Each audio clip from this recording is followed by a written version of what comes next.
میں کچھ دن پہلے ایک جگہ تعزیت اور ڈرتا ڈرتا گیا تعزیت کرنے. پرانے جاننے والے تھے, دوستوں کا رشتہ تھا, تو میں ایک ہی بیٹا تھا, تو وہ مجھے پتا چلا کہ ٹرین ایکسیڈنٹ میں انتقال کر گیا. تو میں ڈرتے ڈرتے گیا کیونکہ معاملہ مشکوک تھا.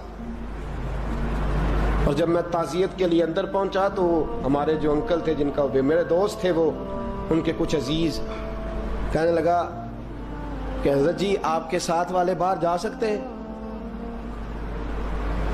تو میں نے کہا چلے جاتے ہیں. میں دوستوں کو گاڑی میں بھیج دیا, اور جب میں نے اس سے بات چیت کی, کہنے لگا میرا بیٹا ایکسیڈنٹ تو میں نے بنایا ہے, وہ تو خودکشی کر کے مرا ہے. شادی کے 11 سال بعد خدا نے ایک بیٹا دیا تھا, اور مجھ سے غلطی یہ ہوئی, میں نے کہا میرے بیٹے کو تکلیف کوئی نہ آئے. اس کے منہ سے جو نکلا میں نے اسے دیا, جو اس نے مانگا میں نے دیا. کہتا ہے جو شخص 16,000 مہینے کا کمائے اور بیٹے کو 40,000 کا موبائل خرید کے دے, کہتا میں نے ہر سہولت اسے دی. پھر ایک امیر کی لڑکی سے یونیورسٹی میں پڑھتے ہوئے اس کا تعلق بنا. بچی کے میسج بھی میں نے اپنے موبائل, اس بچے کے موبائل میں دیکھے, اور اس لڑکے نے جو میسج سینڈ کیے وہ بھی میں نے دیکھے. پھر میں گھر پہنچ گیا, میں نے بیٹے سے منتیں کی کہ بیٹا وہ ہمیں رشتہ نہیں دیں گے, ہماری برادری بھی چھوٹی ہے اور ہمارے جیب میں پیسے بھی کوئی نہیں. پھر میں ان کے گھر گیا, بیٹا نہ مانا, اور میں نے اس شخص کو بلا کے کہا تیری بیٹی کے میسیج ہیں, خدا را خیال کر, اور تیرے تو 7 بچے ہیں, میری گود میں تو ایک ہی پھول کھلا ہے, میں کدھر جاؤں, خیال کر. اس نے کہا دوبارہ تو نے نام لیا تو ایسے کیس میں باپ بیٹے کو پھنساؤں گا کہ ساری زندگی نکل نہیں سکو گے. نے کہا میں نے بیٹے سے کہا کہ بیٹا میں نے پگڑی تک رکھی ہے پر مجھے رشتہ نہیں ملا, تو باز آ جا. کہنے لگا 3 راتیں میرا بیٹا سویا نہیں, اور مجھے کہنے لگا حضرت جی وہ 4تھی رات سویا ہے تو دوبارہ اٹھا نہیں. مجھے کہنے لگا مجھے اجازت دو کہ میں اس بیٹی کو بھی قتل کر دوں اور اس کا باپ بھی قتل کر دوں, میرا تو گھر اجڑ گیا نا. وہ کہنے لگا میں کبھی کبھی دوستوں کے پاس جا کے رات گزار لیتا ہوں اور میں اپنے دل کو سکون دے لیتا ہوں, لیکن اس کی ماں اس کے جوتے سینے سے لگائے پھرتی ہے, اس کی اماں اس کے پرانے کپڑے لے کے سینے سے لگائے پھرتی ہے. کہنے لگا حضرت جی کوئی کوشش کرو, کوئی دعا کرو کہ اللہ مہربانیاں کرے. میں کہہ تو نہیں سکا ان سے, لیکن میرے دل میں خیال آیا کہ کس نے کہا تھا کہ بچہ یونیورسٹی میں کو ایجوکیشن میں داخل کراؤ, کس نے کہا تھا کہ اس کے ہاتھ میں آگ کا انگارہ دو.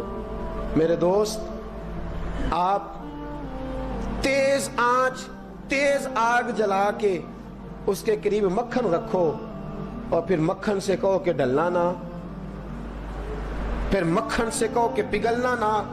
بھئی تیز آگ قریب جلا دی اور تو کہتا ہے پگھلنا, یہ کیسا ممکن ہے؟ ہو سکتا ہے؟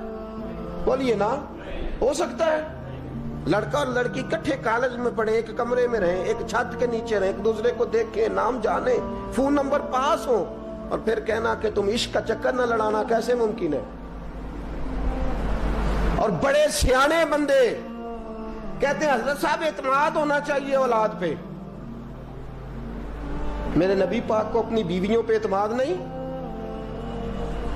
عبداللہ ابن مکتوم نابینے سے ابھی آئے ہیں تو حضور نے فرمایا پردہ کر لو. حضور کو اعتماد نہیں؟ مصطفیٰ سے پاک گھر کسی کا ہو سکتا ہے؟ فرمایا پردہ کر لو, نقاب ڈالو. سونے وہ تو نابینا ہے, فرمایا تمہیں تو نظر آتا ہے نا, ڈالو نقاب. یہ اعتماد ہونا چاہیے. یہ کیسا اعتماد ہے کہ تو تیز آگ جلائے اور مکھن قریب رکھ کے اعتماد کر, یہ کیسا اعتماد ہے؟ ایک حدیث سنانے لگا ہوں, زندگی بھر بھولنا نہ, دل کی تختی پہ لکھنا یہ روایت. توجہ ہے آپ کی؟ جاگ رہے ہیں؟ باہر والوں کو میری بات کی سمجھ آ رہی ہے؟ حدیث سنانے لگا ہوں, ابن حجر اسقلانی حدیث لائے ہیں. رسول پاک صلی اللہ علیہ وسلم نے فرمایا جہاں مرد اور عورت اکیلے ہوں وہاں تیسرا شیطان ہوتا ہے. یہ تو پہلے بھی سنے ہوں گے نا اتنے لفظ. اس سے آگے ہیں ابن حجر حدیث کے لفظ لائے. یا رسول اللہ صلی اللہ تعالی علیہ وسلم، مرد اور عورت اکیلے ہوں تو تیسرا شیطان ہوتا ہے؟ حضور نے فرمایا ہاں. عرض کی حضور اگرچہ وہ نیک ہو. جاگ رہے ہیں نا آپ لوگ؟ اگرچہ وہ جہاں مرد اور عورت اکیلے ہوں وہاں تیسرا شیطان ہوتا ہے. حضور اگر وہ نیک ہو لکھ لو دل کی تختی پر. میرے رسول نے فرمایا اگر عیسیٰ کی ماں مریم بھی ہو اور زکریا کا بیٹا یحییٰ بھی ہو تو میں ان دونوں کو بھی اکیلا بیٹھنے کی اجازت نہیں دے سکتا. فرمایا عیسیٰ کی ماں مریم جو رہی مسجد میں، پلی مسجد میں، جس کی پاکیزگی کا اعلان قرآن کر رہا ہے، عیسیٰ کی ماں مریم. اور فرمایا یحییٰ صرف نبی نہیں، نبی کے بیٹے بھی ہیں. زکریا بن یحییٰ. فرمایا اگر یہ دونوں بھی ہو، ایک نبی ہو اور ایک ولی ہو، مریم اور یحییٰ بھی ہو، مریم اور زکریا بھی ہو، فرمایا میں ان کو بھی اکیلے بیٹھنے کی اجازت ہے. تو کس نیکی اور پرہیزگاری کی بات کرتا ہے؟ تو کیسا پیر ہے اس کے پاس تنہائی میں بیٹھ کے بی بی اپنا دکھڑا سنا رہی ہے؟ تو کیسا مفتی ہے؟ اٹھا کے لے جا طریقتیں شریعتیں اور جا کے سنبھال لے اپنے جبہ اور دستار میں. وہ کوئی جبہ اور دستار نہیں، وہ گند ہے. اس لیے کہ جو نبی مریم سلام اللہ علیہا کو نبی کے پاس بیٹھنے کی اجازت نہیں دے رہے، وہ پیر کس بات کی مولی ہے جو بیبیوں کو بغیر پردے کے سامنے بٹھاتا ہے؟ اور تنہا بی بی کہتی ہے میرا دکھ سن لے. کس نے اجازت دی ہے؟ اور پھر کہنا تماشا لگ گیا، سٹنڈ لگ گیا ہے. یہ شریعت بیان کر رہا ہوں، رسول اللہ کا فرمان بیان کر رہا ہوں، اور اس سے آگے ہمیں کسی دلیل کی ضرورت بالکل نہیں ہے. پتہ نہیں باپ کو کہ میرا بیٹا کیا کر رہا ہے. اندھی ہے وہ ماں جس کی بیٹی سارا دن نیٹ پہ بیٹھی رہتی ہے، اس کو خبر نہیں کیا ہو رہا. اور جب آگ گلے تک آتی ہے نا، داڑیاں جب جلنے لگتی ہیں تو ہمیں خیال آتا ہے یہ کیا بن گیا. اور جب ماں کا دوپٹہ کھینچنے لگتا ہے نا سگا بیٹا کہ چل میرا رشتہ مانگ، پھر اس کو پتا چلتا ہے کہ یہ تو معاملہ ہی بڑا خراب کر لیا میں نے. میرے دوست، جوانی زیادہ پیسے کمانے کا نام نہیں. اگر تو قیمتی کپڑے پہنتا ہے تو تو جوان نہیں. تو 50 کلو وزن بائیں ہاتھ سے اٹھا لیتا تو تو جوان نہیں. اگر تو ڈگریوں کا ڈھیر لگایا ہے اور تیرا دراز اور الماری بھر گئے ہیں تو تو جوان نہیں. اور اگر تو نے اپنے خاندان اور معاشرے میں اونچا افسر بن کے نام کما لیا تو جوان نہیں. جوان اس کو کہتے ہیں جس کی جوانی پاکیزہ ہوتی ہے. جوان اس کو کہتے ہیں جس کی نظر جھکی ہوئی ہوتی ہے. جوان اس کو کہتے ہیں جو حیا کا پتلا ہو. جوان اس کو کہتے ہیں جو شرم کا پیکر ہو. جوان اس کو کہتے ہیں جس کی نظر سے معاشرے کی بہو بیٹیاں بچی ہو. جوان وہ ہوتا ہے، جوان بھی ہو پاکیزہ بھی ہو، جوان وہ ہوتا ہے کہ میرے رسول پاک نے فرمایا صبح قیامت اللہ عرش کے سیدھے جانب جوان کھڑا کرے گا. 30 سال کا جوان، چڑھتی جوانی، خوبصورت آنکھیں، روشن چہرہ، اس کا وجود طاقت والا. نبی آگے بڑھ کے پوچھیں گے یا اللہ یہ کون ہے جو تیرے دائیں جانب کھڑا ہے؟ اللہ فرمائے گا یہ وہ جوان ہے کہ خوبصورت عورت نے اسے کہا تھا میرے ساتھ منہ کالا کر لے، پر اس نے نظر جھکا کے کہا تھا انی اخاف اللہ. نہ بھائی میں تو اپنے اللہ سے ڈرتا ہوں.